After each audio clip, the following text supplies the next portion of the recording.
Apparently, the universe is talking to me because the concept of open loops has come up in the last few weeks, not once, not twice, literally dozens of times.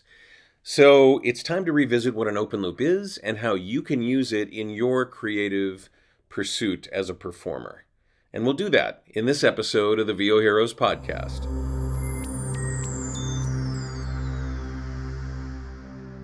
Quick reminder what an open loop is. I'll use the phrase every so often, and it's kind of like my speak or performer speak, and other people will go, "What's an open loop?"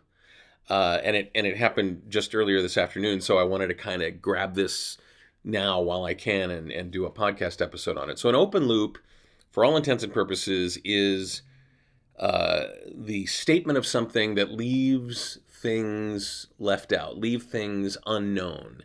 Cliffhangers, perfect example of an open loop. You get to the end of an episode of a television show, something shocking happens, something that you don't understand, something that needs more explanation. That's an open loop. And next week on the show, we'll see what the deal was. Also, that promo that you see at the previously on LA Law or whatever. They'll show you what they led up to, and then now they're going to, satisfy that open loop and likely do another open loop. So an open loop is a concept in writing mostly, but also in storytelling that is good to know about and good to use in a lot of different ways.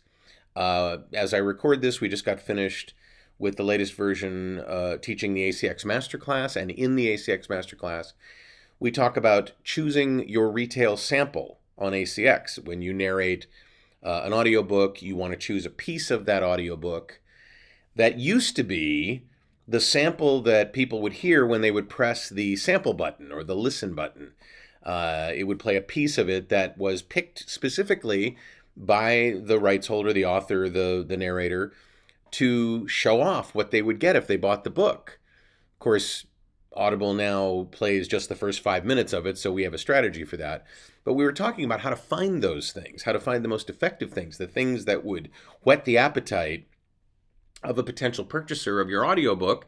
And we aimed right at open loops, the end of a chapter, most likely the first chapter, because it's a pretty common writing strategy to make that first chapter very provocative, make it end with the murder or the execution or the treasure, finding the treasure or losing the treasure or some defeat that you don't know why this happened. You want to know more.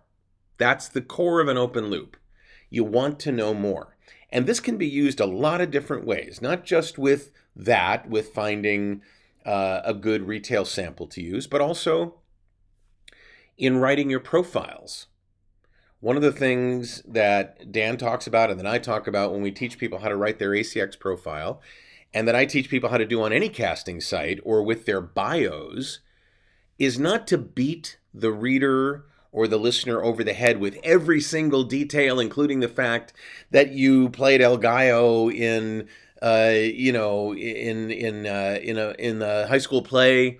You don't have to tell everybody everything. Leave a little bit to the imagination.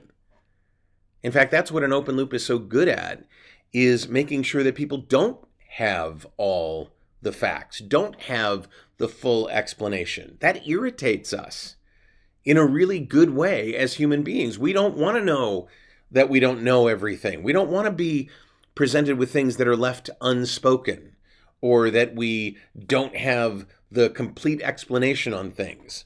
It makes us seek it out, right? That's part of why a cliffhanger works. That's part of why an open loop works. And in particular, earlier today, I was working with a client who I'm coaching on public speaking. And we're helping her construct one of her talks for groups and a story that she was going to tell that illustrates what she's trying to get across in her speech. And one of the boss moves is to create a story where you begin the story with an open loop.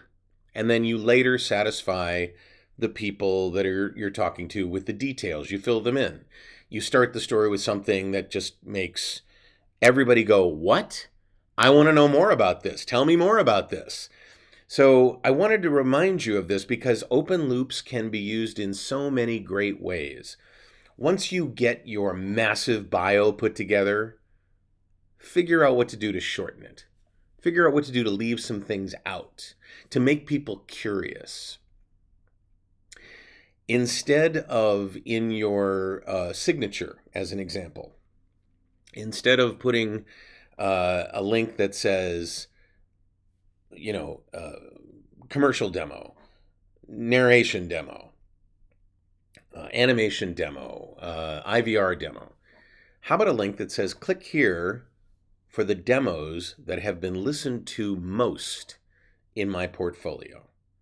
Or click here for something that doesn't tell the whole story. Click here for the demo that got me my most money, or my biggest job, or click here for the demo that changed my professional career. People don't know everything about it, but they want to know about it. They don't like being left out. What's the story? So think about open loops. Go Google open loops and see what other people have to say about it.